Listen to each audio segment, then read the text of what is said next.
Welcome back to Let the Boys Watch, an entertainment podcast brought to you by Going Great Productions. I'm one of your co-hosts, my name is Robbie, and today it is still Oscar season. Always Oscar season here. And this week was Best Picture week, and the nominees were a bunch, but the winner was the 2024 Best Picture winner and 2023 biographical drama Oppenheimer, based on the book American Prometheus by Kai Bird and Martin Sherwin. Oppenheimer was directed and written by Christopher Nolan, starring Cillian Murphy, Emily Blunt, Robert Downey Jr., Matt Damon, Florence Pugh, Rami Malek, Josh Hartnett, Benny Safdie, Casey Affleck, and Gary Oldman. Alongside me is a Nolan Stan and Stan S, cousin Benny. How you doing? Doing great, babe. How about you? Oh, fantastic. And alongside the cuz is his beautiful wife, Aya. Aya, how are we? Good, doing good. Happy to be here as usual. Oh my God, happy to have you as always. And alongside a couple of Slobbenheimers is one of our co-hosts and good friend, Ryan. Ryan, how you feeling? Good. Just don't let that crybaby back in here.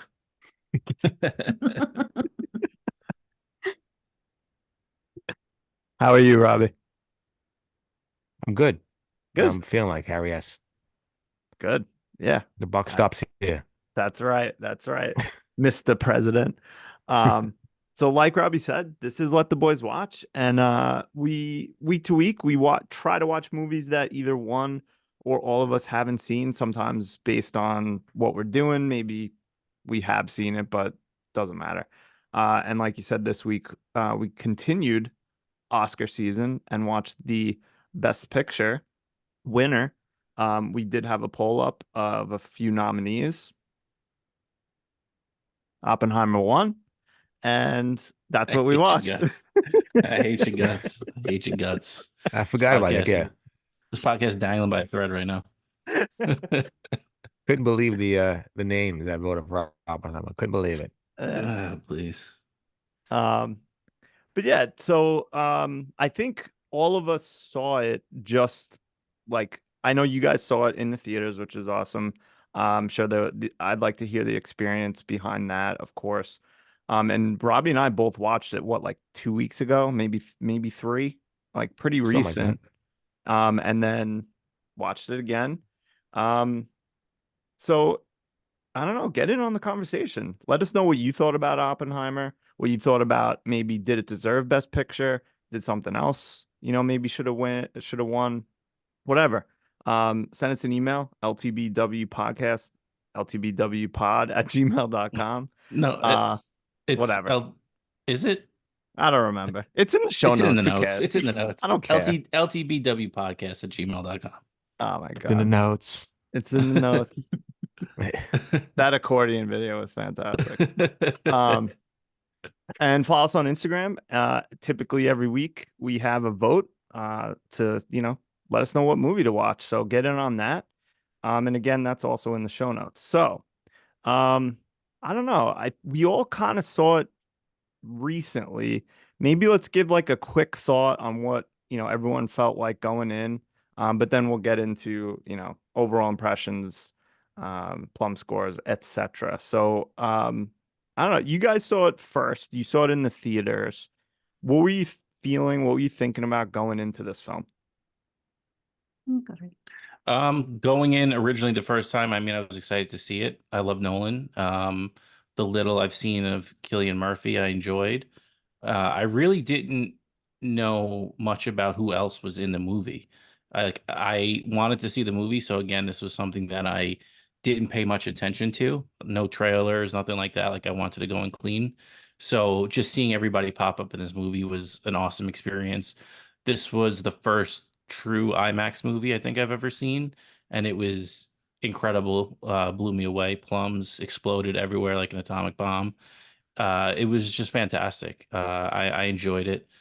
I mean, I'm probably going to bring this up a couple different times during this podcast, but this movie never felt like 3 hours to me. Like I was involved, I was interested, I was locked in the whole entire time. We paused it, I think, halfway through, and I was expecting to see like 40 minutes had passed and an hour and a half had already gone by. So, um, yeah, it was just a fantastic experience in IMAX, and even when we watched it again here.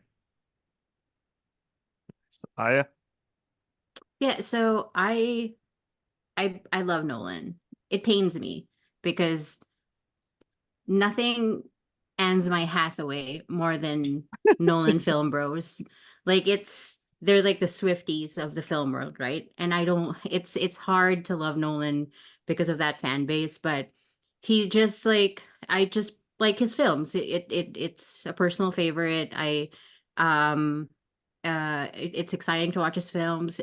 Most of his films are very challenging yet at the same time digestible. So like it's not too deep, but it's also like not too spoon feeding. It's great. This one, when it came out, I also tried not to read in too much into it, but I was very excited about it because I knew I liked Nolan. I love a biopic, and I love a historical drama, and I love a world, technically not a World War II movie, but kind of a World War II movie. So it kind of hit a lot of like what I like in movies. Um, and we've been due a theater date, like a cinema date. So it was like perfect timing. Let's do this. We watched it. I was a little hesitant, thinking that that viewing experience may have informed what I felt about the movie because it was such an experience to watch it in IMAX 70 millimeter. But rewatching it, especially after rewatching it and seeing all the Oscar pictures and then tail ending it with a rewatch of this, it just solidified what I thought about the movie. Wow. All right. Robbie, going in? Yeah, going in, I do love Nolan. I really do. I enjoy all of his movies. The ones that I've saw, obviously I haven't seen a few, but I just love everything about him, stylistic stuff, the way he shoots his movies, the way he writes his movies. Yeah, like Benny said, uh, I didn't know all the special guest appearances that kind of popped in. I did, do a little sneak peek and know that Gary Oldman was going to play Harry S. Truman, but I didn't know like um, Casey Affleck was going to just pop up on my screen. I do love Casey Affleck, so that was nice to see.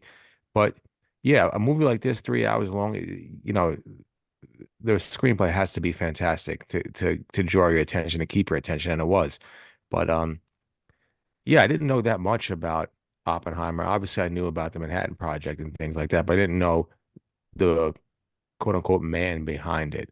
So it was nice to get a behind the scenes look at his life and the things that he went through and all the flaws in his character. So it was nice to see. And like I said, I do love myself a nice biopic. I do love myself a nice wartime movie. I do enjoy those. So I was all in. I mean, acting fantastic, composer fantastic, score fantastic. Everything was just top notch to me for this movie. I didn't expect it to be so good for such a long movie. So I was pleasantly surprised watching it. Nice. Yeah, I mean, I agree with all of you. Like, I thoroughly enjoy Nolan's movies. I also love a good biopic, historical drama, World War II. Anything, it's got a lot of science in it, which I love. And I didn't also know everyone that was going to be in it, but I knew that there was going to be quite a few people in it. And Cillian Murphy, I love from, a few things that I've seen him in. So yeah, going in, I was excited. I was into it. I definitely well, I wanted to see it in the theaters, but it just didn't happen. So it is what it is. That's life for me now. But yeah, no, going in, I was definitely excited. Um, who wants to start overall impressions? I will. All right, go ahead.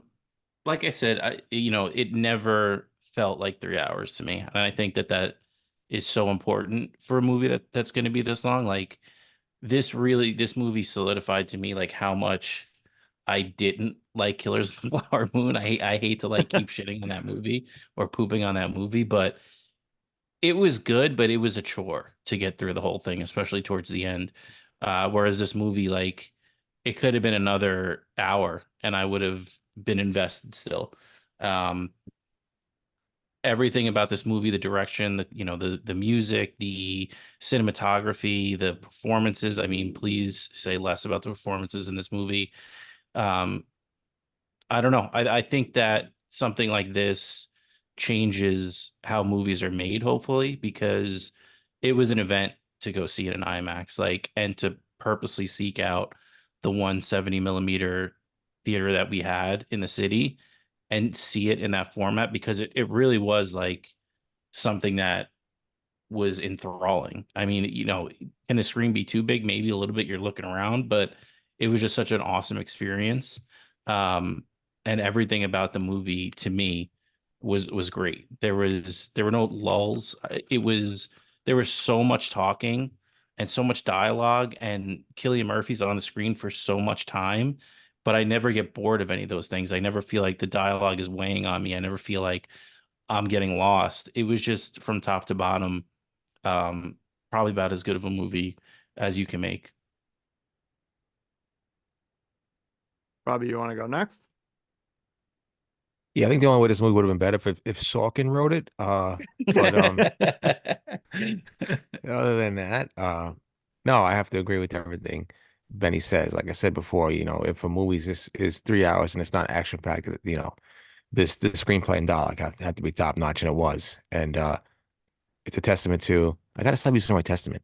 It's a credit to Nolan, and how much he puts into his movies and how much he gets out of it, whether that's the direction or whether that's from all the performances in this movie. I mean, it's a murderer's row of people in this movie that just bring it. Whether it's a small part like Rami Malek or a huge part like Cillian Murphy. It's just great to see, and that's what I love about movies. Just the way, you know, people act, and this had great acting performances from top to bottom. I was never bored watching it. You know, did I check my phone? Yeah, once or twice. It's a 3 hour movie. Give me a break, please. But I I work mean, other hard. than Cut me some yeah, slack. cut me some slack. I'm on my computer screen all day. Give me a second. And yeah, no, I mean, it's just everything's great. There's just so many great scenes in this movie. It was for a 3 hour movie. It was fast paced, um, as much as it could be. There was never a lull for me. There was never a dull moment. Um, the the lead up to the atomic bomb testing and things like that was fantastic. Switching back to the Senate hearings was also gripping and intriguing to me. I do love stuff like that. I mean, it's uh it's it's something that I do enjoy. So this movie was all that, and as the kids say, a bag of chips for me. So bravo, Nolan, bravo. Yeah. Yeah, so to me, this felt like a culmination of, or like everything that's like everything that Nolan is famous for, he kind of finally synthesized in this movie. His like non-linear storytelling and his visualizations, his cinematography, his use of sound and music with his films. Like it finally felt like he will hit like one or two of those great in the movie, but one will kind of falter or fail a little. This one felt like for the first time he really honed in on each one and like made it all work. And it's like it's great to see, and it's like it also shows. So a thing I love about Nolan is like at the end of the day, Nolan is such a big like movie nerd, and he loves talking about like all his inspirations and movies that he pulls from and all that stuff. Like for example, he loves talking about how Heat is so integral to Dark Knight, and once you see that, it clicks in your head and you watch it, and I was like, yeah, that's Heat. That's a Pacino and De Niro dynamic. So he did this with Amadeus, and he did this with Oliver Stone's JFK, which I didn't know, but once I found out about that, and you rewatch the movie or rethink about the movie, you like, yes, that's exactly the spirit of the movie. And if you guys haven't seen those two movies, those are amazing movies, worth the watch. And also like Kubrick's 2001: A Space Odyssey. He pulled a lot from that, and you can really see it. And it feels like just a celebration of movies in general, and just synthesizing and culminating all that knowledge and experience. It was great. I story-wise, I had bit of a hesitation coming in because I was scared that it was going to glorify Oppenheimer. It was going to glorify the atomic bomb, because I'm not sure how that part of history is taught in this country, but it was definitely, taught a different way where I uh, took high school. So it's not a pleasant thing to talk about. But I did love how it really, the story wasn't about a celebration. Like, one part, it is a celebration of that scientific achievement of Marvel, but on the other hand, it really tugs on that whole yin and yang of this whole situation, wherein there's that moral ambiguity that happens with this whole story. And I thoroughly enjoyed that that's the direction that they took. And lastly, like, music, as Robbie said, like, I'm in love with the music in this movie. Like, without even knowing that this was going to be an Oscar film, I knew for a fact that this dude, Ludwig Göransson, would win an Oscar, like, hands down, no questions asked. It was beautiful how he talked about using the violin. Nolan's idea to use the violin for this movie was because the violin is Oppenheimer, because it can be beautiful and horrific at the same time, depending on how you play it. So, like, those little thoughtful things, like, I don't want to geek out and think that do I think it's the best movie in the world? No, of course not. Do I think it's Nolan's best movie? Probably it's this best movie. I would love to talk more about that, because I do love talking. Like, I'm a Tenet defender, so like, there's a lot of, like, conversations to be had about, like, Nolan's movies. But yeah, I really, really love this movie. There. I'd love to, I don't know, maybe we'll get into it at some point, but I'm very curious about the how you were taught about the atomic bomb, because I'm sure it was vastly different from how we were taught. Acting, fantastic. Direction, fantastic. Story, fantastic. Music, fantastic. Effects, I didn't love. But, like, every piece just about of this film is amazing. I don't want to ever watch this movie ever again. I felt every minute of that 3 hours, and I'm questioning my own sanity as to why I didn't love this film. I have no idea. Maybe it was my mindset when I watched it both times. I'm tired or something. I don't know, but I did not enjoy this film as much as I expected to. Now, I enjoyed it. There was definitely parts I liked. But overall, meh. Like, a very good film, but yes, I am. Do you think it suffered from and I think this happens with a lot of people, myself included, but do you think it suffered from that whole phenomenon of, like, something getting overhyped, and then Very possible. Right? You're expecting, like, so much from it.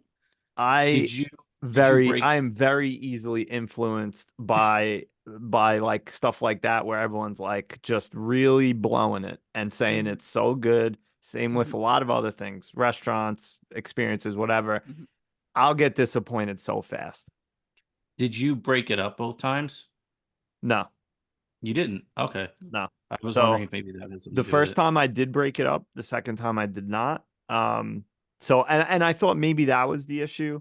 Like, I broke it up and I just wasn't, I don't know, in the right frame of mind or something. But yeah, I don't know.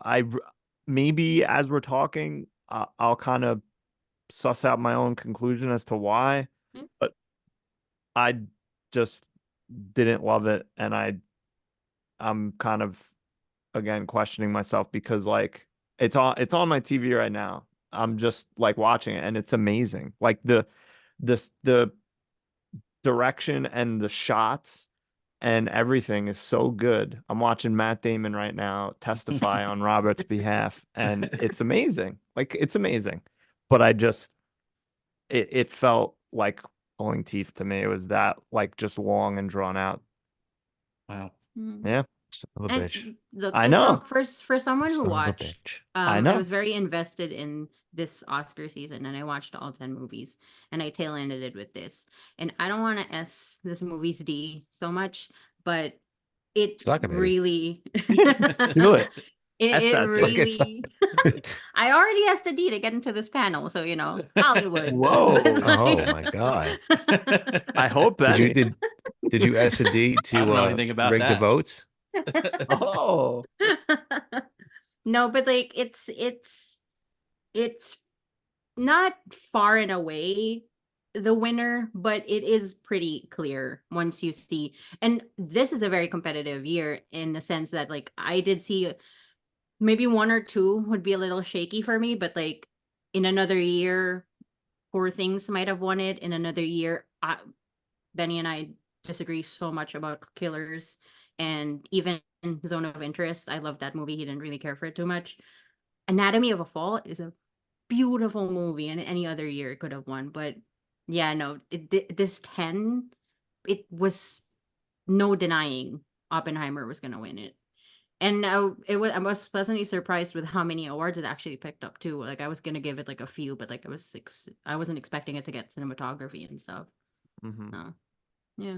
all right. Benny hates Kills because he hates Italians, so that's all. Yeah, everybody knows that. Big Scorsese hater. I just think he's sniffing his own farts a little bit at this point. No. Yeah, you were unbelievable. I don't know what to say about you. Watch the movie. Did you watch it? I see. I don't know. I got March Madness coming this week. I don't know if I can. I gotta watch it though. But 3.5 hours. I mean, come on, please. Yeah. Yeah. Nah, 3.5 I'm never hours, watching please. that movie. Sorry. 3.5. Maybe if I like get sick one day and everyone leaves me alone in this house for a And few days. did you watch The Irishman?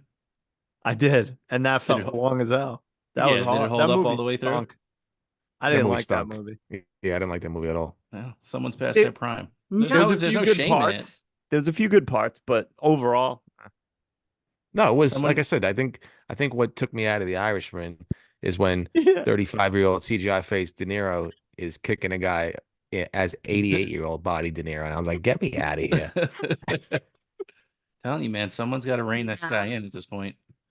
I think the only criticism I have of Killers is the same criticism I have of a lot of Scorsese movies, where like and this is also my criticism of him with Wolf of Wall Street, which I think might be one of his best, if not best, movies. But like he doesn't know how to land a plane.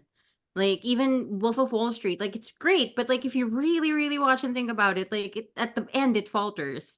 That's the only problem with Killers. The beginning is so strong. The exposition of it is so strong, and all the acting in Lily Gladstone was amazing. But yeah, dude doesn't know how to end a movie. Yeah, but you ever think maybe there's a little traffic on the runway and they got to circle up in the Circle air a little around, bit, you know? yeah. Maybe Please. Yeah. it's a little traffic. So It was like when we it were is what trying to it is. land in Baraka. It was just like, is this plane ever gonna land, or are we going back to the US at this point? Yeah. All right, plum scores. Let's keep this plane on course. Does anyone want to go first? Why don't you go first? 7.3. Wow. Ouch. That's an ouchie. You had that thing locked and loaded. You were ready. I was ready. Okay. Again, we'll get into all different things. I like a lot of things. There's a lot of characters I love, a lot of scenes I love, but throughout both viewings, I was just like, I don't like. Come on, let's go. That might be your hottest take yet. What before Robbie's Fair. plum? What Nolan movie would you put before after like higher than this? Then this Multiple Nolan movies. multiple. Yeah. It again. I think maybe What's your number one, just so I can suss out like your mindset? I don't know if I have a number one. Let me look quick. I don't know. Well, above it is Inception, Prestige, Mm. Memento, Batman, Dark Knight, not Begins, Interstellar, Ah, Dunkirk, Tenet. Like they're all better than above this. that. For me, You're a I sick get fuck. I get that my opinion is probably stupid, but that's how I It's No, feel. it's not. It's it's not. not stupid, No. but it is spicy. If That's what you they guys know call a me, hot you take. know I'm spicy. If I say anything about you, it's that you're spicy. Yeah, he's a little spicy. His attitude is a little tootish. Don't say anything about Sam Rockwell. A question Oh his yeah. composers. No, my Please. feelings get hurt like this. Unbelievable. He's known as Ryan Spicy, last name redacted. That's right. All right, next. Ay, ay, ay. I knew Uh, I would be unpopular, but It's whatever. okay. Hey, no one's perfect. I'm not. Robbie is. Thank you. You're welcome. And on that note, 9.5. There you go. I continue with what I said the first time I reviewed it, and I'm gonna stick uh at 9.5. Yeah. Like again, you know me. I'm a dialogue guy. Uh, so I love dialogue. I love history. I love the violin. I mean, say less. All three in one. I mean, forget about it. Um, Trifecta. yeah, please. The Trinity test. So it's all well and good. I love this movie. I thought it was great. Maybe I need to take a break with the long movies and maybe revisit this, around D-Day or something like that and watch it. We'll see what happens. But yeah. Uh, is it it probably is my favorite Nolan movie, but that's neither here nor there.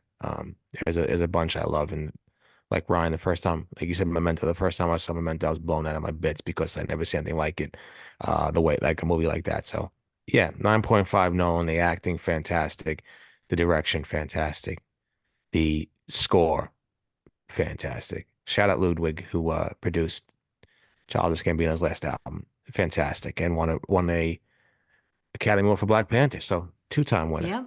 Wow. Nice. Fun fact, he was very happy that the violin was such a prominent instrument in this movie because they were doing it pandemic. I think they were doing it during the pandemic when they started reconceptualizing it. He's married to a professional violin player. So that helped Who's out. in the who played the strings in the movie, right? Correct? Who also played the string of the movie. He's also hottie if you look up her photo. So Well, no wonder why I didn't get a phone call to come and play the strings. No wonder why. He was nepotism you at were its ninth. You finest. were ninth chair. You were ninth Yeah, chair. Yeah. please. My whole life I've been ninth chair. Anya, There you go. whoever wants to go. I mean, I think it's anticlimactic. It's a 10 for me. Which is very surprising for me because I think I can only have 3 to 4 10 movies that I consider. I always look at the votes that you guys have with the movies and keep a running spreadsheet of it. And there are movies that I think I lean towards Ryan's rating scale a little bit and don't give out too many 9s or 10s. But this but this is a surprising 10 for me. It hits it. I can't ask more from it. So Yeah, I mean, I said it, this is anticlimactic as well because I said it after I watched it the first time on the show, but it's a 10 for me. I mean, everything about this movie is perfect. Um, there were no lulls. The acting was fantastic. I mean, Cillian Murphy, there are a couple of times I had to remind myself that this is an actor playing this guy. Like he was that good. Yeah, I was seeing Oppenheimer on my screen. Like I was just so lost in the performance. And he was on the screen probably 80% of the time. So it was just so well done. I loved all the tension in it. I mean, there's so many little moments in the movie, just when they drop the bomb and everything goes silent and you're waiting for that explosion. Just awesome. It just, like I said, I loved Robert Downey Jr. in this movie. I don't care what Robbie says about him. He was incredible in this movie. I love the heel turn that he has. I love that he goes psycho, and you could tell, is it does he really have a beef, or is it him just spiraling out of control?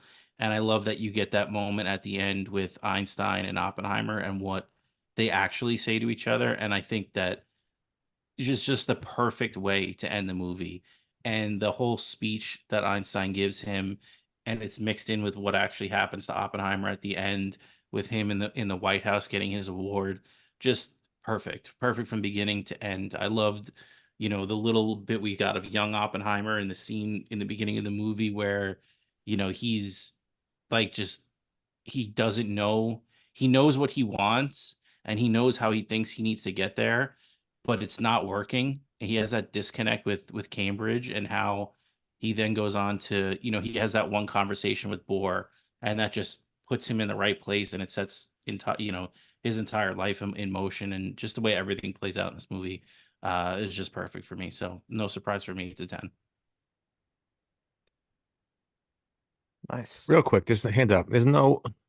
My Robert Downey Jr. take is not the actor, it's the man. Yeah. He's too much for me. Yeah. It's always, I feel like always look at me. It's always something.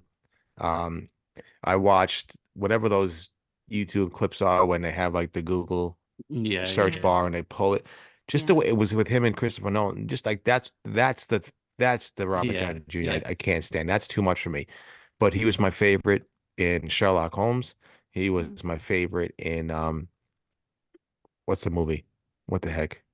Avengers Tropic Age of Thunder. Ultron. No? Tropic Please, Thunder. Yeah. please. I'd rather watch freaking Monar's Boar on my screen.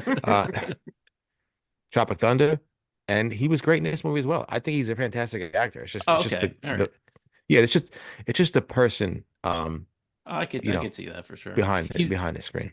He's definitely, I mean, you can tell, like when you hear about his life and who he was and how he got brought up, like you understand why not excusing it, but you're the child of a filmmaker and you've been acting your whole entire life, and it's probably always been an attention seeking thing for him to get, attention from his father. I actually kind of want to watch the documentary he did about his Same father. here. Yeah. Because I don't know if they had the best relationship, so I'm sure there was a lot of acting out and trying to get his attention. So I think that might explain it. I don't like again, I don't think it necessarily lets it off the hook, and I can understand why he rubs some people the wrong way, but he's definitely a complicated person. I am on the same boat as Robbie. I really dislike um RDJ as a person. It was so, especially this award season, it was so painfully hard to watch his antics next to Nolan and Cillian, who are very like soft spoken and reserved men, and they do all these interview circuits, and he really stands out like a sore thumb. And it's like really awkward to watch, and like I think I didn't even think, aside from Tropic Thunder, I didn't even think he was that good of an actor. He just plays like variations of Robert Downey. That's why I honestly believe that he deserved this Oscar this season, because it's unlike anything he's ever done. It's not like mind changing, like life changing performance, but it is deserving of a supporting actor Oscar. The only person I would think that would fight that would be Mark Ruffalo, but still, it would be, it is, this one's a better performance in that. Yeah, and I love how he's like you're also getting a lot of exposition from him about Yeah. what happened, and it's not all you're not all seeing it all, excuse me, you're not seeing it all through Oppenheimer's eyes. It's like you have that other account, Yeah. and you get like how other people kind of saw him in a bad way. Like if you were one of his detractors, you could see how he annoyed people, how he pissed people off, you know. So that I loved his parts of the movie. I love that they were in black and white, and how they would, when you're seeing it from his point of view, it's black and white, and when you're seeing it from Oppenheimer, it's in color. Just all that stuff, I mean, adds up. I don't love the switching between black and white and color in some movies. I don't think they always do it the best, or it's just kind of unnecessary, but I enjoyed it here. There. Well, speaking of the actors, you guys want to do characters or scenes? Well, Let's let the guest pick. Yeah. Uh let's do characters. All right. Yeah. Let's do favorite first. I'll go first. Yeah, No, go I'm ahead. gonna go last. She wants to go last. I want to go last Oh, because I Wow. want Wow. Wow. Wow. She wants So why to don't you- turn. bold move. I know what bold she's Yeah. up to. You want to pick? Who goes Everything's first? calculated with you two. Voting, turns. We're running numbers right now. We got Yeah, I bet. algorithms. Let's so see we what don't happens. believe. Let's see what happens next week with the votes. Let's see if they could do it Come 3 weeks on, in a row. They I call had it to, three-peat, I they say. The had Bulls, to, Chicago I had Bulls. to sit through 500 days of summer. So come on, come on. I mean, One- we got it. You know what, Ryan? Let's do a, you know how I has her little Excel spreadsheet. Let's do an Excel spreadsheet, me and you, of who votes for the movies that Benny wants to win. Oh, I would It'll love be- to see. I would love to see. Why don't you do all of them? Who votes for the movie that you vote for? Who votes for the movie that Ryan votes for? I would love to see that. I see a little gray collusion happening Yeah. every once in a while. We're not talking about us right now. We're talking about you. It's always the guilty ones that are pointing the finger first, may I say. Remember, if you Projection. point a Please. finger, there's 3 fingers pointing right back at Yeah. you. There. He's right. It was. There's no- This is how I point. This is how I point. All right. Who pick who goes first? let's let Ryan go first. I had a couple of like side characters like on deck, figuring I wasn't gonna go first, but because I'm going first, I have to pick Cillian Murphy as Oppenheimer. Benny, before you saying like, it's like, am I watching Cillian Murphy, or did they literally dig his grave up and reanimate him somehow? Because he was amazing in this role. I mean, I've enjoyed him in a number of other things previously, but he was so good in this. It was insane. And honestly, I think you could pick just about any character in this film. Like, we've talked so many times about, like, how did this actor get this job? Who's D to day S to get this job? Because they stink. And how could the director allow this? This film, I think, has very, very few weak actors. They're all, even if you don't like the character, they're all good, almost all of them. So honestly, I'm picking him just because he's chalk at this point, but any character probably you could make an argument for. So I'm sure our Ani Mentions are going to be out of control. So whoever wants to go next, please. To add to Cillian love, like I think Robbie and I talked about this when he first watched the movie. I thoroughly believe, and as much as I love Nolan, I love this movie 50% of Nolan, 50% Cillian. This movie would not have worked if it were not Cillian Murphy and if it were not the performance that he gave. Like the way he did Torment on his face, it was crazy. It was crazy. Like I've never, you know how like you guys spoke about Chiwetel Ejiofor last time, and how you can't like wrap your head around the acting that he did. It's kind of the same, where they do like these tight shots on his face, and there's so much that happens with so little micro expressions, and he delivers so much story in like 5 seconds of just that tight shot on his face. Yeah, Cillian Murphy is this movie.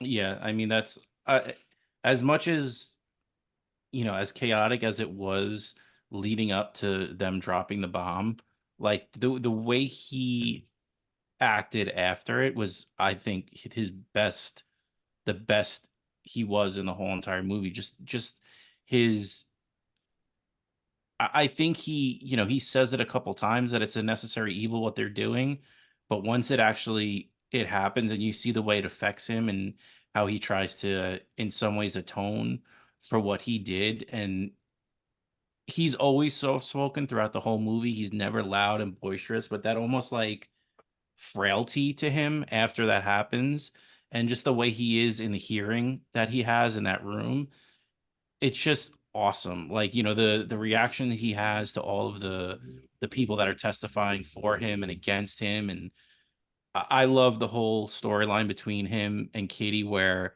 she wants him to fight and it's just not in his nature, and he'll still shake somebody's hand or give them a nod even after they like threw him under the bus. Or he has that moment where he says, is anybody going to tell the truth? It's just it was just so. I don't think it was ever a debate, especially after watching this again. Like this blew every movie out of the water that we watched this Oscar season, and his performance blew everybody's out of the water. Yeah. I mean, I feel like some of that demeanor during some of those things was the fact that he probably, I'm inferring here, probably thought about the fact that something he created killed 200,000 people. Yeah. Yeah. I don't know. I mean, that probably would weigh on anybody for the rest of their life, I'm sure. Yeah. So I don't know. They And it's never said easy. that, but or whatever. I'm Oh, just of kind of course. thinking it. And it's easy, quote unquote, to like build it, and you get caught up in, hey, look at what we're doing. You know, we're splitting atoms, and look at it, what it's causing. And when I love that they threw that moment in the movie where he's seeing the pictures of what happened and the people and all that stuff, and you see that like the horror on his face. Yeah.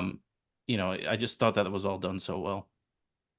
Yeah, I think, and they even said, like, I think when they thought the Germans were like gonna have it first and they were just like racing to get it, like once Germany was defeated, a lot of people were like, maybe we should chill.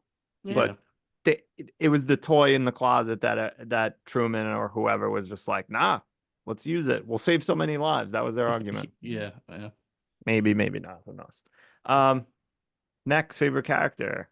Robbie, any thoughts on Robbie, do you Cillian, want or to you go? want to just go Or right yeah, into your? any thoughts on Killian?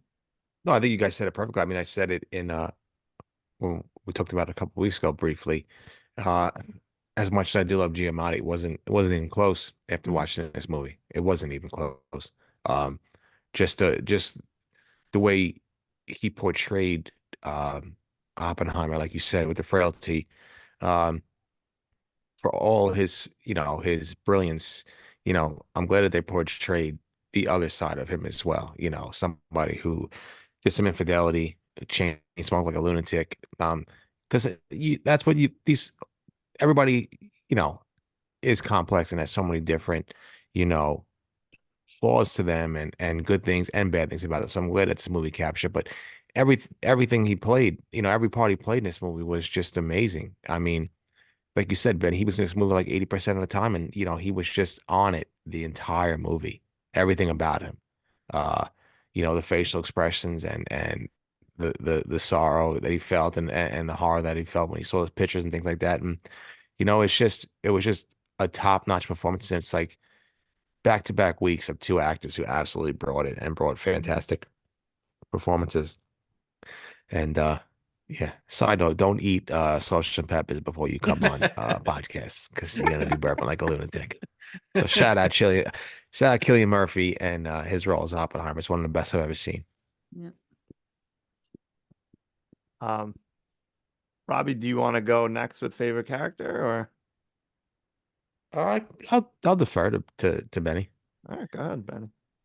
There's such a long list, but I'm going to go with kind of an out there pick, maybe not, but I loved Josh Hartnett as Ernest Lawrence. I thought that was such a cool role. I loved how he was like the antithesis of Oppenheimer in a bunch of different ways, whereas, Oppenheimer was very left wing and a bleeding heart when it came to people struggling around the world. But he was also his antithesis in science, where he was the hands-on guy and Oppenheimer was the theorist. But I loved their relationship. I loved that they had that common ground of loving science. And even when Ernest was kind of upset with Oppenheimer, you saw that he had his best interests at heart.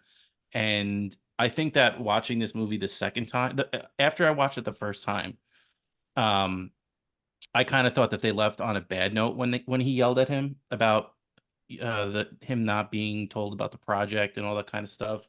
But watching it the second time, I really enjoyed his character a lot more, and I saw that it was more of a loving thing that he did for him to tell him to pull out of all that kind of stuff and why he told him to. And just Josh Hartnett 2023. Like, where the hell did you come from? So I want to give a shout out to him because I thought he was, out of a couple people in this movie, like, how the hell did you get into this movie? He was Yeah. one of the top for me, but he also crushed his role. Yeah, agree. Good choice. Robbie? Well, yeah, if I didn't have Cillian Murphy, um, I'm gonna have to go with my main man, my top dog, and I'm gonna go with Matt Damon as Leslie Groves. Uh, just a just the way he played off of Cillian Murphy, and it was nice to see. You know, I love Matt Damon. I think he delivered a fantastic performance in this movie. Um, yeah, I mean, what more can I say? He's a great actor, and I just enjoyed him in these scenes. Some little comic relief, but that's and then some seriousness into his role. But I just love the dynamic between him and Cillian Murphy. So I enjoyed seeing Damon on screen. Shout out Damon. I'm glad he's almost a Nolan regular from now on. So that was nice to see.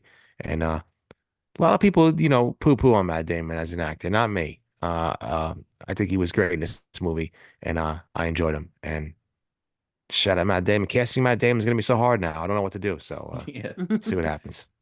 I love that first interaction between the two of them. It was perfect. I love I don't want to say cat and mouse game that they played, but Damon kind of talking down about him and Cillian Murphy kind of like knowing that he does want him. And he's like saying all the things that people are saying about Oppenheimer that are bad.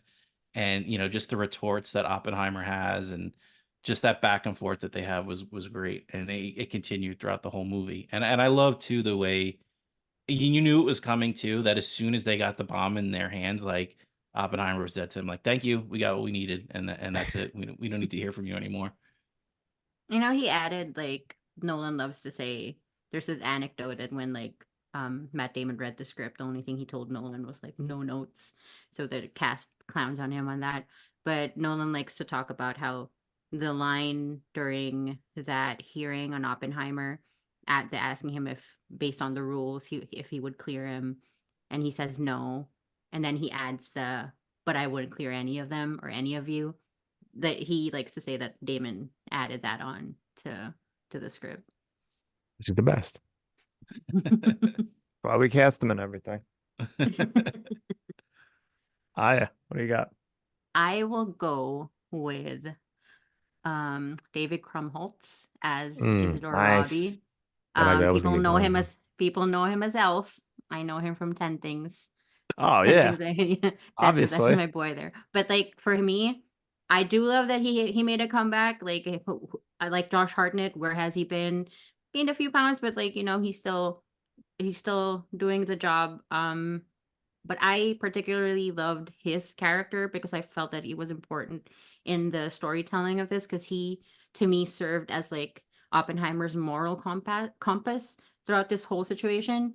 He was the first one to verbalize to Oppenheimer about the moralness of making a bomb and why he's hesitant with it.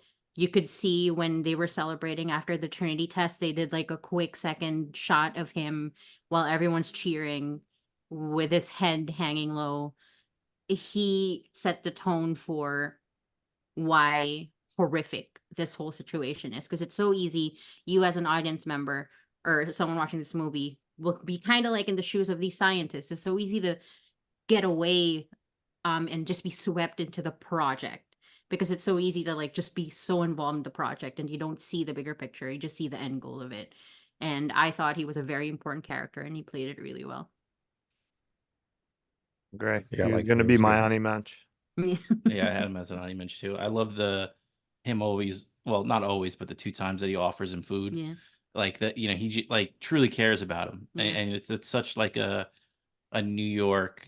I'm not going to tell you, hey, I love you. Are you okay? It's like, yeah, have something to eat. You look like you need something to eat. Yeah. Yeah. He was so great in this movie. Great. All right. Honey matches. Who's got one? Oh, please. Who's got one? Who's got 40? I'll get it out of the way and say Robert Downey Jr. Obviously, I mean, we talked about him a little bit before, but yeah, just awesome in this movie. I love the spiral at the end. He thinks he's this mastermind, and in the same way that he sets Oppenheimer up to fail in that in his own hearing, it's taken down by his hubris. So just awesome from Robert Downey Jr. Loved his whole storyline, and in a movie that no, I don't want to say he stole the show because he didn't, but he provided such something that if you took out of this movie, it would have been missing something. And I love him in this movie. Fair. Robbie, what do you got? Oh, please. My sweet little dame, Florence Pugh. Oh, Do please it. forget about it.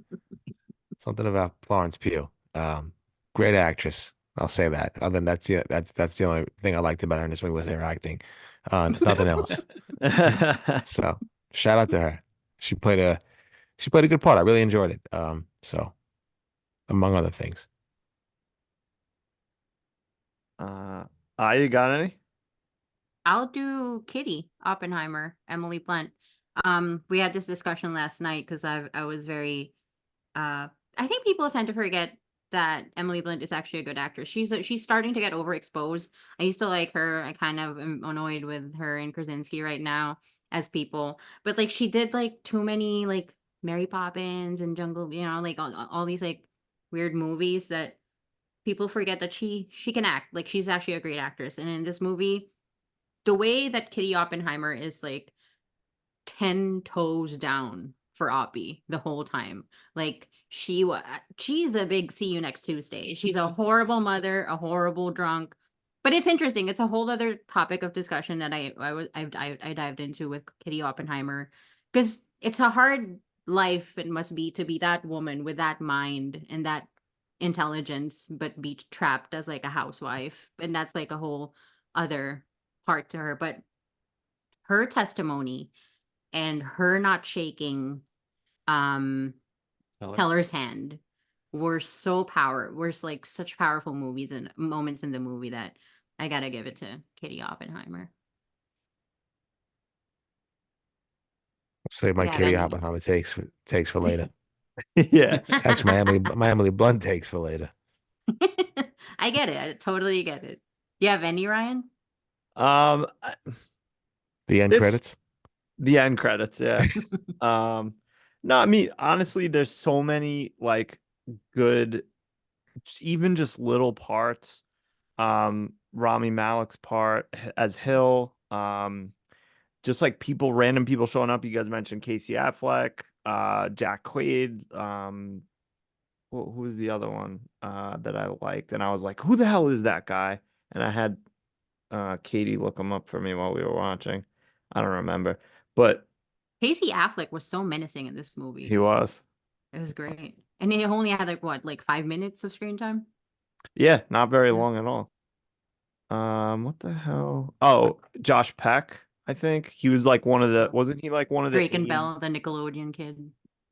Yes, because I remember I was like, where do I know him from? And it wasn't Drake and Bell, it was the Whackness. I don't know if you guys ever saw that.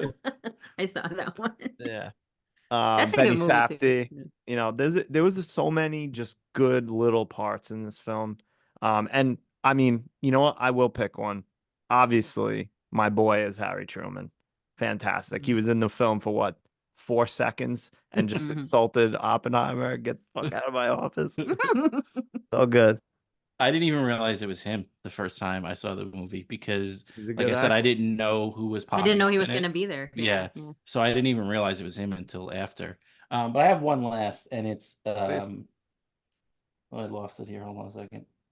It is Tom Conti as Albert Einstein. I loved Yes. him. Yeah. He was really good. He was another one that like I forgot I was watching an actor, and maybe it was because he looked so much like him, and I was so caught up in Oppenheimer that when it was the two of them, I felt like I was watching found footage or something. I He have was one almost last. as good as Walter Matthau from IQ. I have Oh, But one you're just last naming these. You're argument. naming these just ridiculous, stupid movies. They're I haven't seen. fantastic. I haven't seen any of them. Walter Matthau as Albert Einstein, Tim Robbins, and Meg Ryan. What a picture.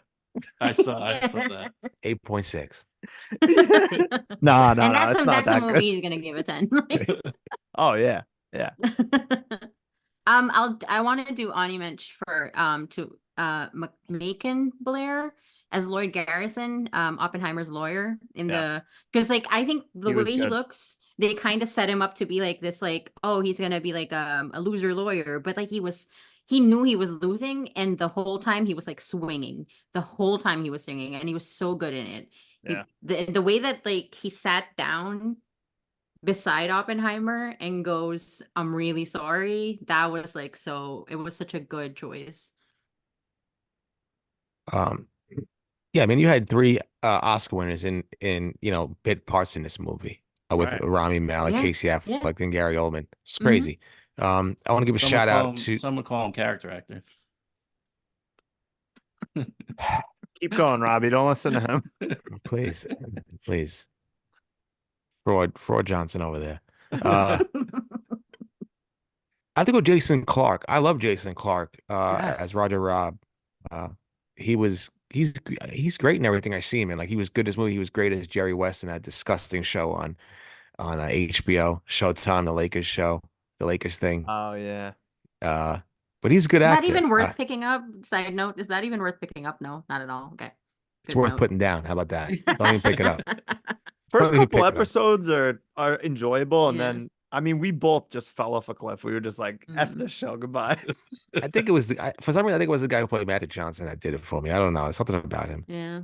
And last one quickly, the Alden Ehrenreich as the Senate aide. I just enjoyed. Solo. Yeah. Yeah, I just enjoyed him especially at the end when he threw his little dig in out at Downey Jr. when it was all said and done. And my main man JFK came in to save the day. So yeah, that was so many good parts in this movie. Like you said, it's tough to choose, but got to give a shout out to all those great performances, long and short, because they were all good. Agree. This might be hard, but I think we have a couple least favorite characters. Aya, technically, you went last. Yes. So you go because first. because like you said, I think this is gonna be a tough one, and I didn't want mine stolen. But my least favorite character is Benny Safdie as Edward Teller. Really? He, like, first of all, as a character, the spitefulness that he had, just because Oppenheimer would not back his H-bomb project, and he derailed him silently, but still had that like sense of like moral high ground over Oppenheimer. It was annoying to watch, and I did not like him as a character. He felt like he had this moral ascendancy, and he was just like spiteful and like, you know, um jealous even of Oppenheimer. And on a weird note, this might be a hot take. Like I like Benny Safdie, and I think he does a lot of like good things, and he does a lot of good movies. There's something about his face that like Yeah. it feels AI, if that makes sense, or He like has eyeliner on. or like he's molded in clay. You It know feels what I mean? fake as Like, face. yeah, it's very unsettling looking at his face. So yeah, Benny Yeah, Safdie. I feel like he's gotten better. I feel like that the movie with I always forget this guy's name. The Robert Vampire Man. Pattinson. Yeah. Yeah. His face was very scary in Right? that Yeah. movie. But he was a little even scarier when he threw on some lotion for the Trinity test. Yeah. Yeah. Thank you. I thought I was weird, like being No, his like face so always bothered by his face. Yeah. no, it always gives me the heebie-jeebies, his face. Yeah. Yes. Yep. It's like Yeah. waxy. Yeah. It's like wax museumish. Yeah. Madame Tussauds, we call him around here. Benny, if you're listening, we'd love to have you on the pod. Please, we love your face. Come on. Robbie, you're next, right? Yeah, I can give it to what's her name because she stinks and I can't stand her in everything she does, but I won't. I'm gonna give it to Gary Oldman as Harry S. Truman. Wow. I did not like Gary Oldman in this movie. I thought his portrayal of Harry S. Truman was shticky. I don't think that, and listen, I don't know Harry S. personally, but I maybe he was like that. I know he did call Oppenheimer a crybaby, not to his face, I don't believe, but Oh, that's it on just felt, record? yeah, I believe that. I believe not. I don't Wow. think he said it to him like directly in his face, but I Yeah. do believe that he called him a crybaby. But Wow. yeah, I know. I just didn't. I love Gary Oldman, but it just felt shticky, like there Like a was a fakeness to it. caricature. Yeah, and I didn't enjoy it. It kind of took me out of the movie for a little bit. I was expecting a nice, maybe because it's my interpretation of who Harry S. Truman might be, but I don't know. It felt like like he was like a joke kind of character, and it was weird for me. So it took me out of it for a little bit. Love Gary Oldman, love Harry S. Truman, but I could have did without the both of them. Fair enough. Fair. For me, it's Dane DeHaan as Nichols. Yeah, it's my Oh own my Mitch. God, I hate that. I hate him. Colonel Grimley. I love him. Like I love the performance and I love the character, but oh my God, you just want to punch him in the face the whole time. Like just him coming up as, Damon's little gopher guy. Like, he tells him to go dry clean the suit jacket, all that stuff. But his whole attitude towards Oppenheimer and everybody was just so piss poor. He's a part of Strauss's scheme to get back at Oppenheimer at the end of the movie, just fully cementing him as a huge D bag. So he is my least favorite character. Yep. Fair. Confirmation. Truman did call him a crybaby scientist. Wow.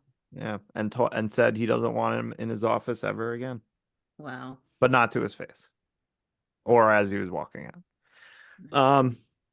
Robbie, you didn't take her, but I'm going to, and it's Thank specifically you, for one scene. thank you. Um, Emily Blunt. I know. I think you said you like her in a lot of things. I think I like her in exactly one film, and that would be The Devil Wears Prada. Really? I've seen that, so there you go. Have you seen the You one get with that Tom from a Cruise? horrible skirt convention. He's good with the Tom Cruise one. You should watch that. Which one is that? The one where they die and like they come back to life. Oh, And Tomorrow Never Dies. I like yeah. that movie. There was she was pretty good I in that didn't see one. that one. Anyway, Yeah. listen, and I've been thinking about it. We were having dinner. I was doing the dishes after, and I was thinking about Emily Blunt, what I wanted to say if I could pick her. And I realized she was so passionate because this government panel, this group is like completely tarnishing not just Oppenheimer, but their whole family. Like they're going to be ostracized. I mean, he was still in the public eye after and was a respected scientist, but not like once he lost his security clearance, it was pretty much over for him in a lot of ways. So that's why she was so adamant. Plus, she was a drunk, so that's probably why she was so animated. But when she threw that bottle, when they were just all sitting there calmly, Yeah.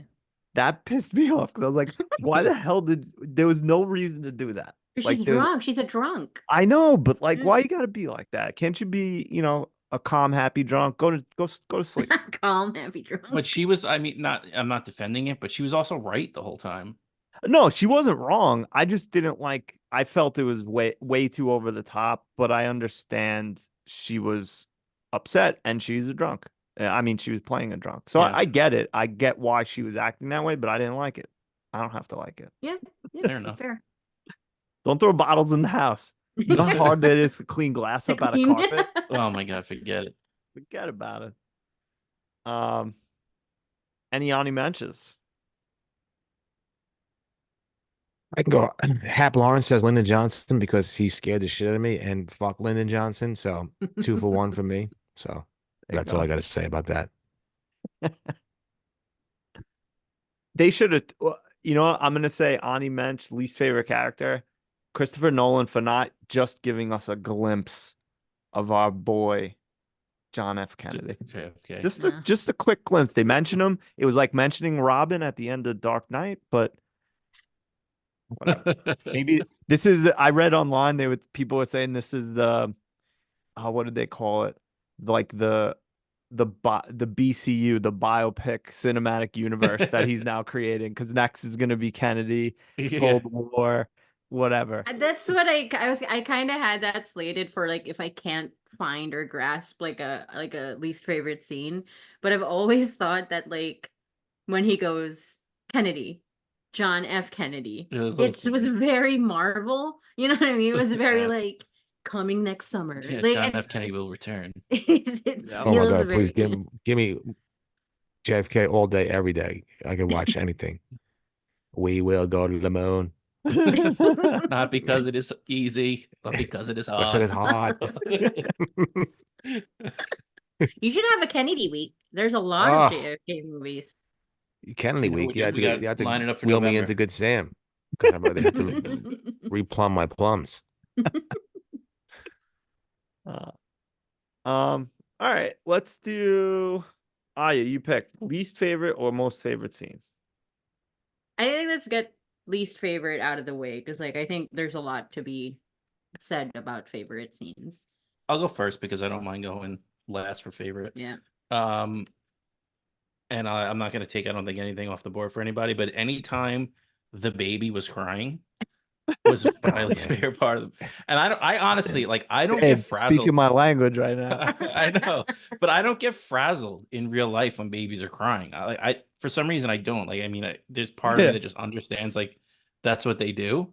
You will. I listen, if I had to deal with it 10 hours a day, yes, I agree with you. I'm gonna get upset about it. But this baby, for some reason, every time it was on the screen, it was wailing away and it wouldn't stop no matter what. I'm glad that they left it at the other house. Please. I would have did the same Guys. thing. Take them. So yeah, that was the only part of the movie that was, like, jarring to me, and I was like, please just end this now. Fair. Anyone want to go next? I can go. It's the Harry Truman scene. Again, I already talked in length about why I didn't like it. It just felt, again, it just didn't fit with the movie. I don't know. It felt like a scene out of Forrest Gump. I felt like about 14, 15 Dr. Peppers, but I just didn't like. I just didn't. I don't know. Something about it just threw me off, and I'm glad it was only a couple minutes, but maybe because I was expecting it to be better. Like when I saw Gary Owen Truman. playing Harry S. Truman, I'm like, oh my God, I can't wait to see this. And then when it came up, underwhelmed. So that's my least favorite scene. Fair. That was gonna be my pick because it made me very uncomfortable. Like, it made me, like, if the It whole was, interaction was very uncomfortable for me. yeah, it was strange. I thought it would be more intriguing or more dramatic. It just felt like a joke. I don't know. It was weird. I felt like it wasn't part of the movie. I don't know. I do like the part of it where Oppenheimer says that he feels like he has blood on his hands, and Truman comes back and he's like, Yeah. nobody knows who you are. Yeah. Like, the only person that they care about is who dropped the bomb, and that was me. And he didn't say it, but you're thinking, you feel that he's thinking, like, the only person that should not be able to sleep at night is me. Is like, I'm the one that did it. Maybe I've read that wrong, because maybe at the end of the day he doesn't give a hoot. But I don't know. I love that part of the interaction between the two of them. I do understand the caricatureness of the scene and the way that Truman was played, but I did like that exchange between the two of them. No, I agree with you. It's you didn't read it the wrong way. It's definitely, what it's interpreted to be. It's Truman saying, I'm the one who did it. I'm the president. If anybody, like you said, he shouldn't be the one sleeping at night because he's the one that made the call. So you're right. You didn't interpret it any other way. That I interpreted it the same way as you did, but I enjoyed that part. But like you said, the caricature of the entire scene and the way Truman was portrayed just threw me off. And you Yeah. have, like, the secretary there that's, like, also being, like, the laughing and kind of like, look at this guy, like, it Yeah. all added to, like, the caricatureness of it. I It was weird wonder. because I wouldn't expect that from. Sorry, I just wouldn't expect that from Nolan, but he's no Scorsese. I wonder if it's one of those things. Yeah, please. I wonder if it was one of those things, though, where, like, Nolan, I mean, I've heard a few times where he just kind of let, what do you what do you think you should do in the scene, and like that's what I'm gonna take. um I don't know He if is famous for a lot of people like give him like credit. no, not credit even like point out that he likes to well, a lot of directors like to reuse the same people and like they have like a stable of actors that they love working with. And Nolan in particular really likes that. But he's also very known to not really give notes to Yeah, actors. like I Yeah. picked you for this for a reason. Like Yeah. you So like I trust you to Yeah. do whatever your craft is. Yeah. I wonder if the scene was purposefully done that way. And again, I'm inferring based on no evidence other than so the whole movie's about the science community Mhm. and scientists, and then they go into government, which is, I A think, a whole lot different of us have an ballgame. idealized version of how the Oval Office probably is, or like high levels of government or important and powerful people. And then you go in and it's like this effing guy, like, okay, like the Russians don't have, they're never gonna make the bomb. They don't have enough yeah. resources, et cetera, et Yeah. cetera. And it's like almost like a joke, literally. And so I wonder if maybe they filmed it that way to kind of be like, Truman may or may not have been like kind of a D in real life and was very cavalier and whatever. Or I don't just know. doesn't have an accurate grasp on the situation. Right. Yeah. I mean, how many have you ever met someone important and walked away and been like, why is that guy important? That's a really great take. I think that's like if you start looking at that scene of like just maybe Nolan's attempt to like take the gloss out of the Oval Office and the I gloss don't know. out of the US Maybe. government. That's a good take on it. I feel like they kind of, in a lot of scenes in this, now that I'm thinking about it out loud a little bit, is a lot of the politicians, they kind of made, again, I don't have a good word for it, but Benny used like a caricature. Like they're Yeah. almost like a Goofy. joke to a Yeah. certain extent, or I don't have a better way to describe it. So like maybe that was done purposefully. I don't know if I'm again reading too much into it or But extrapolating way too much. kind of following your thread though a little bit, like I feel like you see this all the time in real life now with all these congressional hearings, like where they call in somebody who knows what they're Like an talking about. Yeah. expert. Yeah. And they're like, "Why are kids having sex on TikTok?" And they're like, "What?" Well, that's not actually what happens. And they're like, but they're so Tic firm tac in their toe. That's yeah. a win. Yeah. They're so firm that like that they got you. And Yeah. like they know it all, but when you're actually sitting in front of a scientist or like a tech giant like that owns Facebook or something like that, and that's a bad example, but that owns, Microsoft or something, and they think that they have a control and they know what's going on these subjects, and then they sit across from somebody that actually knows what they're talking about and they look so stupid. Mm. And I guess maybe that's what we're seeing a little bit, like if you're following your thread, Ryan. Yeah. I don't know. I'm probably wrong, but maybe that's why it was like that. I have no idea. But um I think, is it my turn? I'll piggyback with that because I feel like my least favorite scene. Yeah. Okay. Go ahead. And it's a least favorite scene because it made me upset, but I think it's one of the most important scenes in the movie in terms of the storytelling of this and why I think it didn't glorify the bomb and the atomic bomb at Japan, but it was the meeting right before they were going to drop the bomb where it was so callous Oh, and with cold. Dexter's dad. Yeah, it's when they were trying to like um figure out which city to do it at Right. Not and Kyoto then because we not honeymooned there. yeah, it feels so wrong, but like that's kind of how it went down, and that feels it's very very upsetting to watch it unfold like that. And you see like like Oppenheimer and the others, Josh Hartnett trying to like maybe we could just like blow it up at a safe space just to like show force, but like no, that's like not how it works. And they start talking about these cities and these people like they're nothing. And I think that scene was so well done in the sense that music was such a large part of this movie. There's like always sound and music playing throughout this movie, but that particular scene they just kept silent. Like there was no background music to it, and it was so it was so upsetting to watch for me. Yeah, good choice. I'll just very quickly, I did not like and I know it was practical effects and it was done very well, but I was disappointed by the Trinity test. I Mhm. liked parts of it. I loved, someone mentioned it, like how it was silent and then Yeah. and things of that nature were great, but the actual explosion, I don't know, I was like underwhelmed with it, and I'm probably being really picky, but I just didn't like it.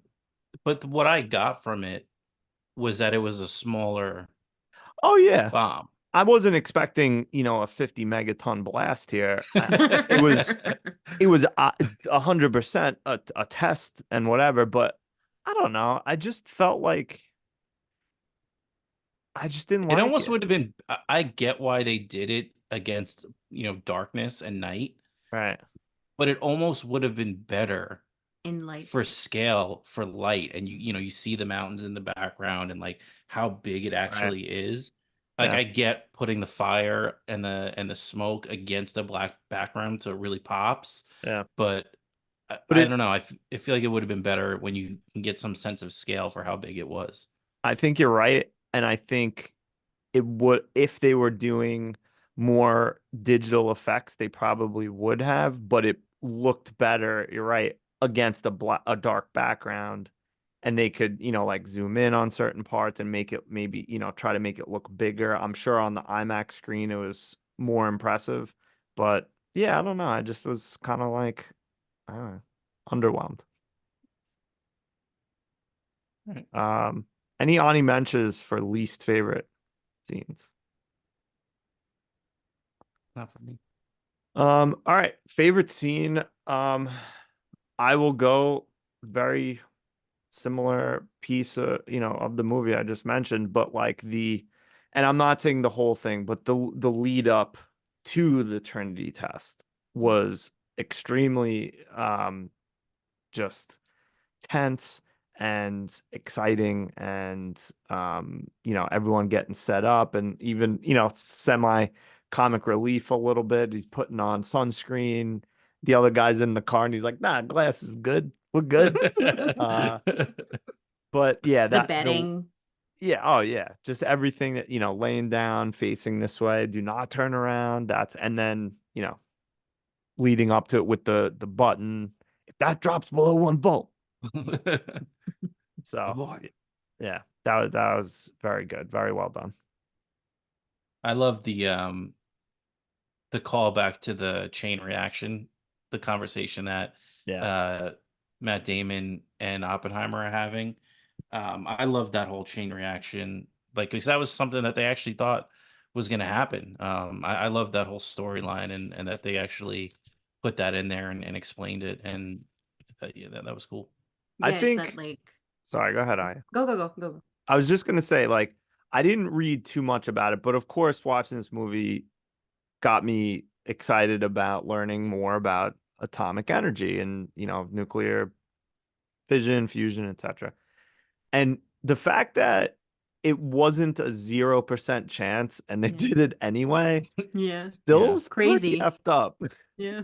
yeah. I like that that's like to your point too, why the lead up is actually like a good part of that is because like that there was that like tension of the possibility of like a full atmospheric ignition. Like Right. it's crazy that that's like hanging over all of their heads. I think though Einstein knew that it wouldn't happen, or else he would have Stopped put it. a stop to it. And he was almost like, yeah, you go figure it out if it's actually going to happen or not. Don't come to me. Don't come running to me. I don't want any part of this. You like not that he, if it happens, I don't want it on my shoulder. But Einstein probably knew, and he's like, if you want to do it, you figure out if it can happen or not, and you live with that. Maybe he didn't, and he was just like, I got nothing going on. I hang around Princeton all day and look at the ducks. I'm I I'm can done. go. done. That's it for me. Please, I want it to happen. Yeah, I hope it happens.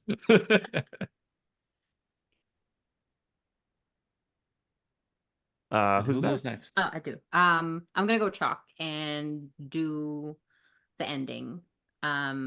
With uh Destroyer of the Worlds song playing.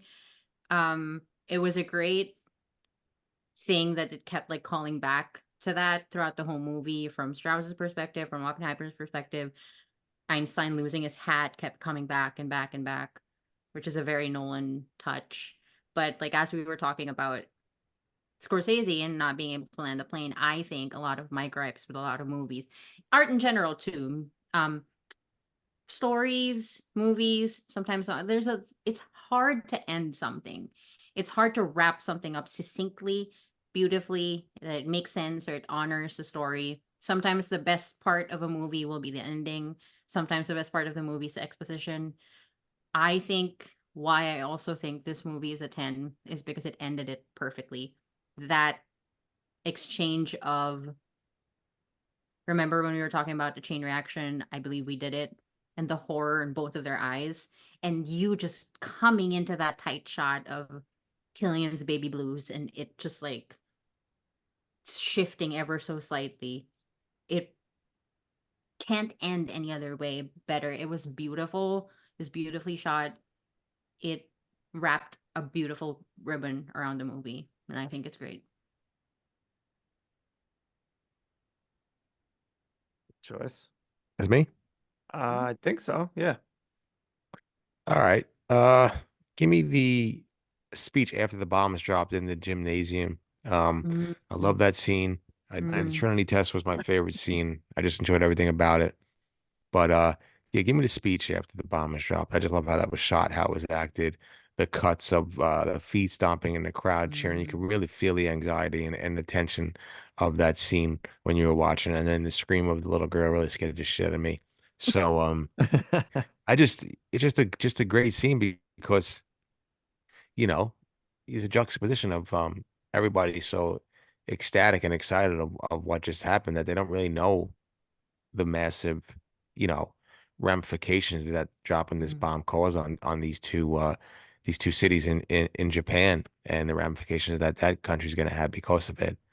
They're just happy that it was done and basically the war's over. But yeah, it was a great scene.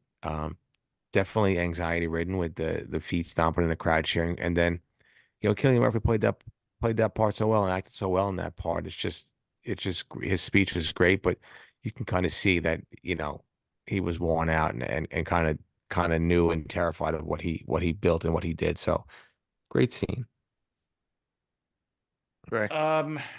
Those last two were my number one and number two picks. So I'm trying to figure out where to go from here. I enjoyed I picked him as my favorite character. I enjoyed the whole stuff, the beginning of Oppenheimer becoming a professor at Berkeley. I just loved, the him teaching them, learning, trying to figure out a black hole. Just the whole explanation of that stuff. I love space and science and all that kind of stuff. So that was cool to see it, and you see the joy in Oppenheimer. At many points, I feel like that was his happiest, was when he could just be the theorist and they were trying to figure something out. And like I said, I love the relationship that he had with Josh Hartnett's character. I love the relationship that he had with the students. In many, like I said, in many points, like that was kind of the happiest he was in the whole movie. So yeah, I'll go with that. Yeah. That was gonna be my Ani Mensch. I love a come up, you know that. Yeah. Um, any actual Ani Menches? I love, if someone had gotten the ending, I really, really love the scene where Strauss is starting to lose it after Rami Malek's um testimony, and then synchronizing that with Oppenheimer's cross-examination on his feelings on the morality of the bomb, and how like while they did that same thing at the gym speech where like the background is shaking, which I thought is such a cool touch, and like it creates that level of anxiety.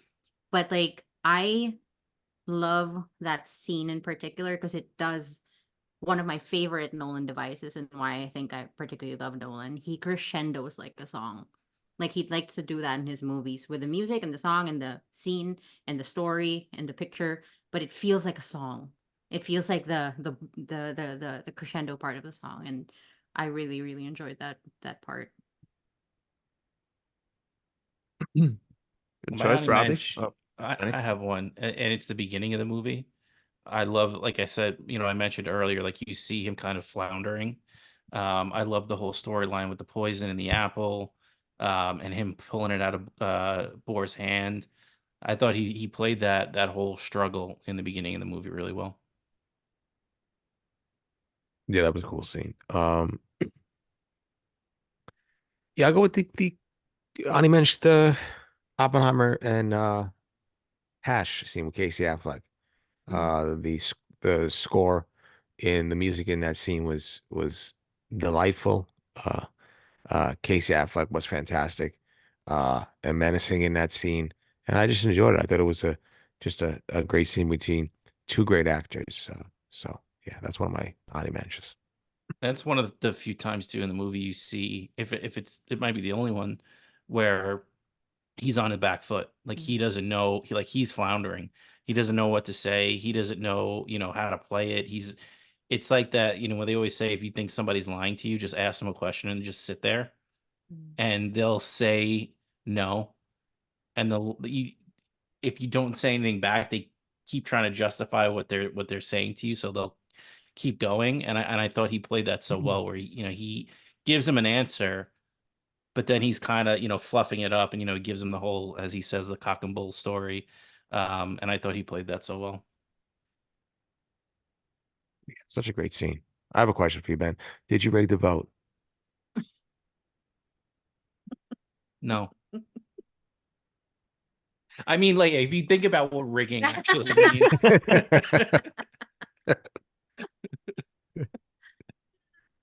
I mean, great it was scene. 9-3, and then we're here. Listen, That's crazy. Democrats voted by mail. It's true. So it took time to count To those come in. votes. They were counting those votes last. That's true. If anything, I should be asking you all of a sudden, right out the gate, 9 people voted for 4 things. Yeah, That's odd. because it's As very soon as the poll popular. goes up, immediately the poll goes up. 9 people are voting for one movie. Popular film. I saw somebody's dead grandfather vote for Oppenheimer on this poll. Guy's been dead for 5 years. Oh, really? Huh. Yeah. I might have to look into it. Um. I saw you handing a thumb drive to Rudy Giuliani. What about that? Whoa. Giuliani, clean up the streets in New York, please. Forget about it.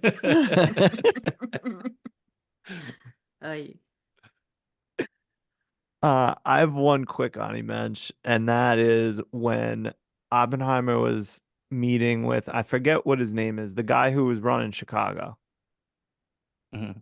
whatever his name is. But then Rami Malek comes up and he's like, "We have a petition," and he's got the thing, and he just knocks it out of his hand and doesn't even acknowledge him. I Amazing. feel like that was like a thing too, because like I think he knocks off Rami Malek's like stuff twice.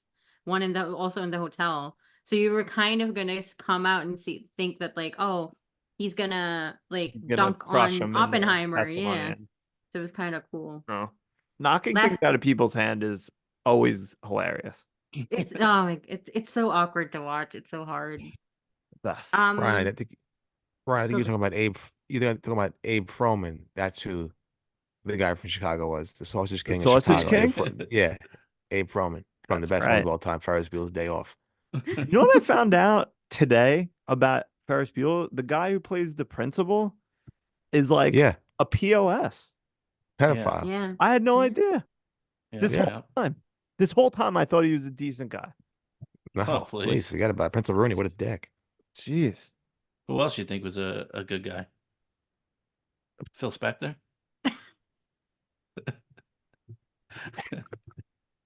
Charles Bronson? Let's move on. Any other Ani mentions? OJ Simpson? Stop it. Juice Last is Ani loose. That's what he mensch. said. Last Ani mensch. I like the The Can You Hear the Music montage at the beginning where like he stares at Picasso and like Yeah, that because is it's good. it's just a it's just a great depiction of like what is happening in the mind of like a theoretical genius. And I love a montage. Like put it in any film. I love a comeuppance montage. So. Oh, speaking my language. I love a montage. Mhm. And I love that song. Do you I ever played it think before. I played it before. sometimes like maybe that's why it's hard to live life because like you love a montage, which means it doesn't show like the dirty parts or like the boring parts of life, and you're only expecting the highlight reel of it, and like you're trudging through your life, and you think because it's not a montage, it's like You're failing. yeah, you're failing. I don't Yeah, know. maybe.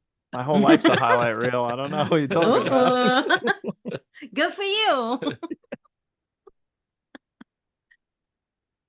All right. I don't know if we're gonna have much to say, but we do it every week. Is there anything that you can think of to make this film better? 4 more hours. Yeah, I know. Part two. I actually wouldn't mind seeing like, okay, you lose the security clearance. Now what? What is he up to? Well, funny you should say that. I have a podcast coming out. I I love call it. it Watch What Happens After Oppenheimer. I It's a love it. it's a 7-hour miniseries. Fantastic. What happens? He basically smoked himself to death. Yeah, Yeah, oh, yeah. basically. Ryan, something tells me like the more you talk about this movie, which is immensely, I think you're really starting to, change your score. Look at me. Hey, change your score. Maybe at our annual award show. You know who else gave it a 7.3? Hitler. Jussie Smollett.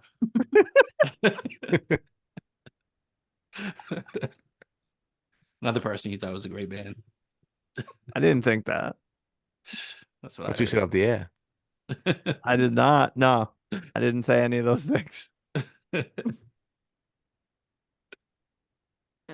I don't. I mean, I personally don't have an answer for this. Because I'm not smart enough. But I don't know. Maybe give me more sleep the night before, and maybe I would have been more into it. I'll get Nolan See on it the in an phone. IMAX. I'm sure probably would have also helped. I don't know. No answers. Instead of answering that question, I'll jump on back onto my point that I was making earlier, and I think I abandoned it. But I hope that this changes how movies are made, and it gives you a reason to go to the theater. Like where everything is. I mean, there's so many things that we want to see, and I'm like, well, let's wait a couple weeks. We could stream it, even if we have to pay a little bit more. It's still going to be less than what it would have costed us for 2 tickets. So something like this was like, well, no, we have to go see it in the biggest screen possible with the best sound and the best picture. So I hope in the future there are more movies that are like this. That'd be nice. Yeah.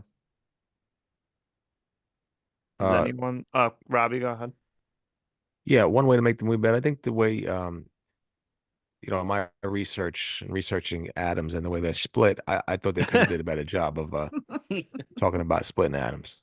So a little more Science wasn't research. there for you. Yeah, the science wasn't there for me, just like in The spotty in just science. yeah, and just like Interstellar, like this, the science wasn't there for me. So what? Nolan, sharpen up, Nolan, please. No, this movie's fantastic. I mean, come on, like what am I gonna like I said a bunch of times, it shouldn't have worked. It worked. Screenplay was fantastic. Everything was great. So I don't see how the movie could be any better than what it was. All right. So as Damon said, we have no notes.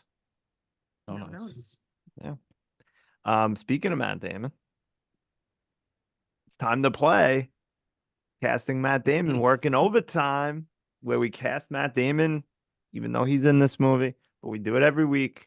So I guess we'll cast him in another role or a made up role, even though he's already in it. So who wants to go first? I don't know. This is hard. Give me Matt Damon, mustachioed, a little bit of gray in the hair as Leslie Graves the second, and it's a clone. And there's two of them, and they're always together. I mean, that's the only way Damon can make this movie better if there's just two of them. He was great in this movie. I loved his character, and I would just want to see double the Damon. Give me double Oh, D. Double D. double the dames. You can give me young, strong, about 40,000 tons long. Give me Matt Damon as the two atomic bombs. Um, so Don't those moms have names? Hold on. Fat Boy and Little Fat Man. Boy and Little Man. yeah, so give me Matt Damon as Fat Boy Slim and Little Monster, whatever those two names are. Yeah, give me Matt Damon, but Matt Damon is he's dropped on Hiroshima and Nagasaki, but he's not dropped on there to cause damage. He's dropped on there to spread love. A love And instead of bomb. causing damage, it's a love bomb. Just imagine Matt Damon falling from the sky, and Oh. he dropped on Hiroshima and Nagasaki, and he brings love. He spreads joy, and he says, "Hey, we don't need to fight no more. Love is love. No Love love, is no love. glove, no love." And he ends up, ending the war because he's Matt Damon, the love bomber. Love it. And So- you don't have to spend 2.5 hours splitting atoms. You just send Matt Damon, so it's an hour and a half. Right. Perfect. You could use the clones, so each two. one for each city. Mhm. There you go. Perfect. That's it. Um, And then It's somebody opposes him in Hiroshima and says, something about, you're worthless or something like that. And Matt Damon says, yeah, you know what? The world needs plenty of bartenders, and he storms off. he goes and gets a job as a bartender. That's it. I'm gonna go with a young, handsome, Boston accent having Matt Damon as John F. Kennedy. Comes in at the end of the film, he's throwing around things, wicked this, wicked that, or this and that. Love it. Be fantastic. Oh my God, now I need that. It like in one of those outfits that he had, on the Cape. My goodness. Oh my God, only- forget about Kennedy and the Cape. Forget about it. Forget about it. If I could have just one of those outfits, I wouldn't be able to wear it, but I would look at it in my closet all the time. I imagine. I got anything? Oh. Give me a slightly young, but not too young, Matt Damon as his character from Adjustment Bureau. Nice. And then he opens the door, and then he's in, what was it, 1940s, 1950s? When Mhm. does it In happen? the 40s. And then he sees Matt Damon as Graves, kills him, steals Kitty Oppenheimer, brings him back to the Adjustment Bureau world. And this is where the DCU starts, the Damon Cinematic Universe. I love it. Mhm. Love it. Love it. Fantastic. That's a good movie. Ish. It's a watch. It's entertaining. It's an easy watch. Yeah. Cool hats. Yeah. All right. What else, if anything, do you guys want to talk about with Oppenheimer? Loved it. That's it. The love bomb from Benny. I am curious about like when you talked at the top of the show, like how you guys were taught, because it is interesting. Like once this movie came out, and I would hear a lot of people talk about like, oh, I didn't know about Oppenheimer, which was like a little unsettling for me given the American education system. We tend to gloss over things that are not. Yeah, I think it depends. Like, depends on the teacher. I mean, Yeah. I knew who Oppenheimer was. Yeah. I don't know if everyone does or did. I'm sure there's people that know extremely minimal about any of this. Yeah. Even the atomic bombs being dropped. I'm sure there's plenty of people that have no idea that even happened. Yeah, I mean, basically what I remember is like, we dropped the bombs and we won. I'm sure it's the Mm. whole like it brought our boys home, it saved more lives than it lost. All Not that even. I don't stuff. even think that there was justification. I think Yeah. it was just like, or maybe I'm so far removed, I forget. But from what I remember, it was like, oh, we dropped the bombs and that was it. That's what won the war for us. Everybody went home Yeah, happy. I think just the justification was that the Japanese were never going to stop unless this bomb was dropped, no matter what happened. I think they even said it in the movie a little bit. So that was like, I guess, Yeah. the reasoning for it. But The bomb. It yeah, is funny. That's why I kind of loved the kind of appreciated the storytelling of this was they didn't shy away from the fact that the bomb was getting completed when Germany surrendered, that there were scientists who met and talked about how like we don't have to do this anymore. Um, that they still made that decision. That like it's a the decision to make a bomb wasn't about ending a war. It was like this big chess game Showing off. that yeah, that like they wanted to do with Russia and like all this stuff. And they didn't shy away from that. They didn't like make the US government or USA this like big heroic thing because it is a very controversial decision to make and proceed and have that bomb. I think all the scientists, Oppenheimer included, were naive in the sense that they were thinking we just needed to have this for people to show what the power of it is. They never thought it would be. Maybe they were naive to think that it would never be used, but yeah, I appreciated that like lens that they took on the atomic bombs. And like Cillian Murphy's Oscar speech, like he talked about how like for better or worse, we live in Oppenheimer's world now. Like, this after they did that test, this is it. This is our world. Yeah. That world probably would have existed without dropping Yeah. the bombs, Yeah. but as long as the test occurred, but who knows? We don't know. Yeah. All right. Anything else about Oppenheimer? Brian, see me after the class. We're going to discuss your score. No. How dare you? I'm gonna get my parents to call up the principal, and yell at you. Can't be I can't my wait for fault. It's got to be the teacher. I can't wait. I can't wait for maybe a text tomorrow. Something maybe we'll get from friend of the program, Brian Lesson Redacted. Maybe a text pooping on your score, Ryan. But I think the take's gonna be coming in hot tomorrow. Are you ready for it? I'm ready. I mean, as we know, I can be easily upset. We'll see what happens.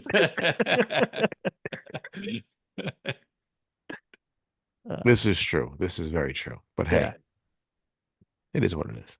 yeah, whatever. Hey, my opinion. Whatever. Who gives a shit? Certainly is. It certainly is your opinion. Yeah, doesn't mean it's right, but it's fine.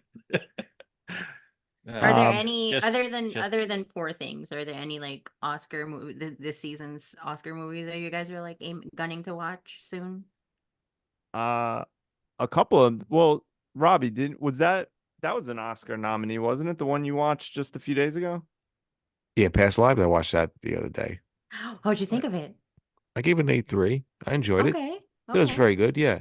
Um, I thought what's her name was very good in that movie. I forgot her name. Greta Lee. Greta Lee was very good in that movie. It was good, but like stuff like that irks me. Stuff like that irks me, irks me to death. I hate that But because it's I would so never. I know good. it's so good, and I understand what it was do. I understand the past lives thing of. I understand that that was her past life in Korea, and that person brought out different part of her, or whatnot. But those things anger me. Those things Mhm. anger me. I don't think I would. I don't know how I would react in the situation. So, yeah, I don't want to spoil it for her. It's not really a spoiler, but you know, I had to look at it from a different lens than Yeah. than how I would feel like I would react. It had to. I don't know. It's tough. It's a tough thing for me to come to grips with, but I enjoyed it. The minimalistic um simplicity of the film was great, and I enjoyed it. But Mhm. I need to get my hands on Anatomy of a Fall. Mhm. I want to watch that, and I don't know. I guess Ben, zone of interest, zone of Snorfist? No. No, so it was like very well done and it was shot very well and the performances were very good. It's just that, and maybe it was the point of it at the end. I was just kind of like, okay, uh, cool, like that happened. And there was a lot you had to read into and maybe learn about what they were trying to do with Yeah. it. And I get trying to learn about a movie after you see it, but when you have to pull all of this is what this meant, this was the story it was trying to tell, this was the point it was trying to get across. When you have to get all of that after the fact, I feel like it loses a little bit for me. Um, so that was the only thing I had against it. I thought it was well done, but I felt like it was leading to something that never came in the movie. And I get that it maybe the point was like this is what happened and it was just everyday life for these people, but there was no climax to the movie, I felt like. So I don't know. I left it having to look up what everything meant and the story that they were trying to tell or the message they were trying to convey. And to me, that's just I don't know. You're leaving stuff on the table. I loved it. I There were parts that I had to like look up because like it does make you feel like this movie might be a little too smart for me. Hmm. But it challenges you, which I love. It's beautiful. And it leaves you with a very disturbed feeling, which I think is successful because I think that's what it wanted to achieve. So I loved it. All right, maybe I'll give it a go. Yeah. I want to give a couple more movies a go. So we'll see. What am I I at? think Four, most of three or them are four? available. I think most of them are available online now. Um, I would. You know what burns my behind? I'm trying to keep it clean here. Is that was of all the movies we watched, that was the only one I had to buy. Like No, there was no you bought American Fiction for me. oh, that one too. Yeah. Another one that the two Really? No movies good? that well, I didn't watch American Fiction, but I heard not negative things, but just it was just kind of like eh. So like those were the two movies that I spent the most money on, and they were like probably The two worst. the bottom of the list for me. I don't want to say the worst because I Yeah. mean, but they were, if I was doing my rankings, they would probably be at the bottom of it. I just love Jeffrey Wright. It's it's an easy watch, which I appreciate. Like out of all the Oscar movies, it's the one that's kind of like, oh, that's I don't really have to like hunker down and watch it. It's a feel good. I was very surprised that it won screenplay because I had three more before it to win. It I Without like really giving too much away, my criticism with it is like it needed to pick a lane. That's my only problem with it. Like it needed to pick a lane. And if you see it, once you see it, you'll kind of understand that. But Jeffrey Wright in it is so good. And even Sterling K. Brown. Yeah. Love Sterling K. Mm. SK Baby call. SKB. You and You you and your little fraud committee. Yeah. Yeah. Yeah. Okay. Listen, I don't want to go all Kitty Oppenheimer Committee of here, corruption, we call it. but like Excuse me. you Don't throw guys are glass in the house. you guys are accusing this man of like collusion. This man barely talks to anyone. It's true. Like who's he who's he coordinating with? Yeah, you're lucky. You're lucky he talks to me when we go out. It's like pulling Yeah, teeth. you're lucky he talks to me at home. Like he talks more to you guys than he does to me. Ron, cut the tape, please. Cut it. Cut Yeah, the I don't tape. know why they're attacking you. Well, I mean, what else is new? I mean, you can't. I mean, they put Jesus on a cross. I'll just say that. Okay. That's true. But he's gonna come back next week. Come on. Just like Jesus. Well, you'll be Yeah. lucky Yeah, if I waiting. come back, and you're lucky if I come back to any of your lives. Maybe you Benny, were. you're All always welcome in mine. right, good. I got an IKEA couch I could sleep on. Is it That's the right. same? Is it the same that we Yeah. got? Oh, Yeah. and then the exact same thing happened to you. That's hilarious. That's What a stupid company, but what a stupid customer to buy it from them. Yeah. All right, let's wrap it up. Thank you for listening. Thank you, Aya, for joining us. Thank you Thank for you. having me. I feel like I always say this. I love the pod. My quality of life has immensely improved because now Benny watches movies. It took a Nice. lockdown for me to make him watch a bunch of movies that I wanted him to watch, and now he has this, and Watch one every week. we watch one every week, and I love it. So thank you, and I'm excited every Thursday to hear what you have to say, and I hope more good movies come this way. Yeah, God bless. God bless. Yeah, love God it. is good. It's so God good. is good. God is very good. Uh, email us, follow us. We love you, Robbie. Tell him good night. Good night, Harry S. Truman. Never let that crybaby scientist in his office ever again. Hey, Robbie. Yeah. Take the sheets in.